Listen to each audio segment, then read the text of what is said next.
Bəli, indi oğurluq, dələduzluq fərasət sayılır Azərbaycanda dostlar.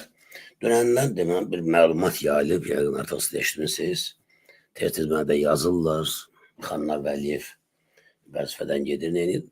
Xanlar Vəliyevi vəzifədən çıxardır dostlar.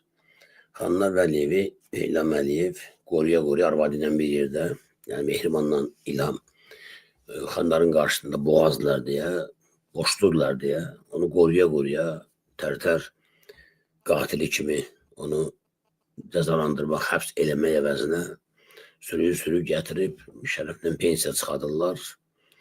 Adamın 70 yaşı var. Və bir 15.000 manat da pensiya ilə yola salacaqlar. Yəni mafiya bir-birinə sədaqətlidir səndən fərqli olaraq. Xalq olaraq, səndən fərqli olaraq bu cinayətkar tör-töküntülər bir-birinə sədaqətlidirlər.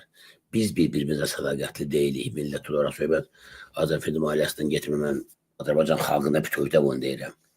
Düşmən birləşməyə də bacarır, düşmən bir-birini qorumağa da bacarır, bir-birinə kömək eləməyə də bacarır. Hələ Azərbaycan xalqı öyrənməyibdir.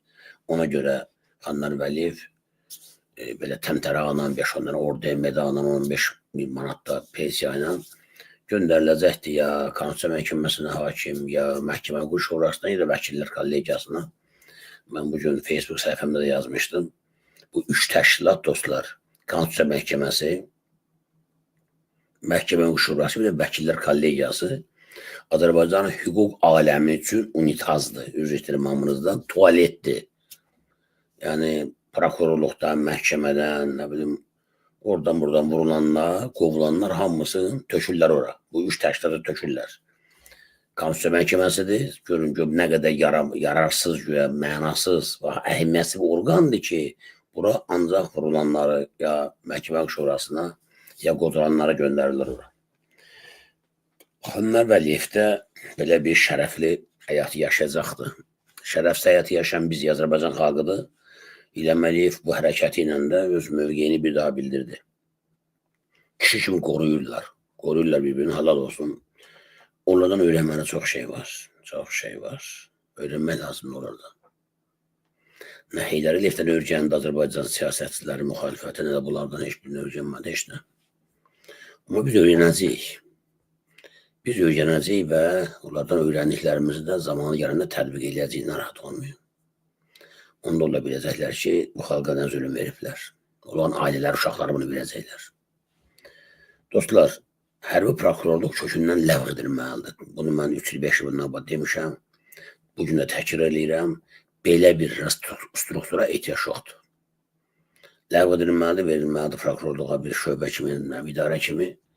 Onda rəhbəri prokurorluğa, hərçəndir baş prokurorun kimliyindən təbii ki, çox şey asılıdır. O prokuror ümumiyyətlə öz yerində deyil. O sistem tamamilə yenidən qurulmalıdır. Ən ləyaqətli insanı qovub çıxadıblar, atıblar kənara. Namuslu, əxlaqsız gədə-güdən yığıblar ora. Kimlər ki, əxlaqsız adam kimi, şantaj elementi kimi deyilənlərə, bütün əmrlərə əməl eləyirlər. Kamran kimi, Danabaş kimi. Ona görə də əslində baxsaz idarənin harda olmasına əhəmiyyəti yoxdur. Çünki başda duran özləri cinayətkardırlar. Amma mən dövlətin strukturu baxımından, sistem baxımından deyirəm ki, bu hərbi prokurorluq müddətlə ləğv edilməlidir. Və Xanlar Vəliyev də, onun bütün quldur dəstəsi də, ondan əlbət olan hakimlər də gec-tez həbs olunacaqlar. Narahat olmayın. Heç narahat ol eləməyin.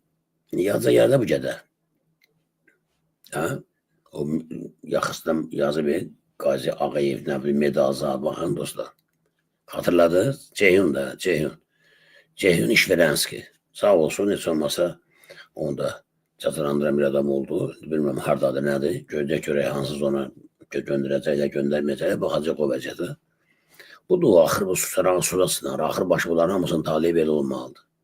Allah Quran-ı Kərimdə yazır ki, mən sizlərin bütün cəzasını hamısını bu dünyada versəydim günahkar bəndələrin, bu dünyada insan qalmazdı. Ona görə də günahların, cəzalarınızın bir hissəsini bu dünyada verirəm, bir hissəsini o dünyada verəcəm. Hamımızın cəzası var, hamımızın günahı var, hamımızın. Günahsız bir adam yoxdur. O baxıran kiminki az, kiminki soğuk, kiminki ağır, kiminki yüngül günahlardır. Amma istənilən halda hamımız cəzalanmalıyıq və cəzalanırıq bu dünyada, həmiz bir formada. Əsas cəzamız qalır o dünya. Çünki Allah deyir ki, mən hamı cəzasının əsas cəzasını bu dünyada versəydim, insan qalmazdı birisində. Xanlar Vəliyevin də, Kamranın da, Əlin Ağayevin də mütləq cəzalanacağı, İlham Əliyevin də, arvadının da cəzalanacaqları bir gün mütləq olacaqdır dostlar. Bizim bu gündə qonaqlarımız olacaq. Qonaqlarımızdan görürəm, deyəsə bir nəfər qoşulub Sevil xanım Hüseynova. Gəlin əvvəl xanımlar yola salaq, ondan sonra öz mövzumuza başlayarıq. Sevil xanım, xoş gördük. Mikrofonunuzu açın, zəhmət olmasın. Mikrofonunuzu açın, mikrofonunuzu.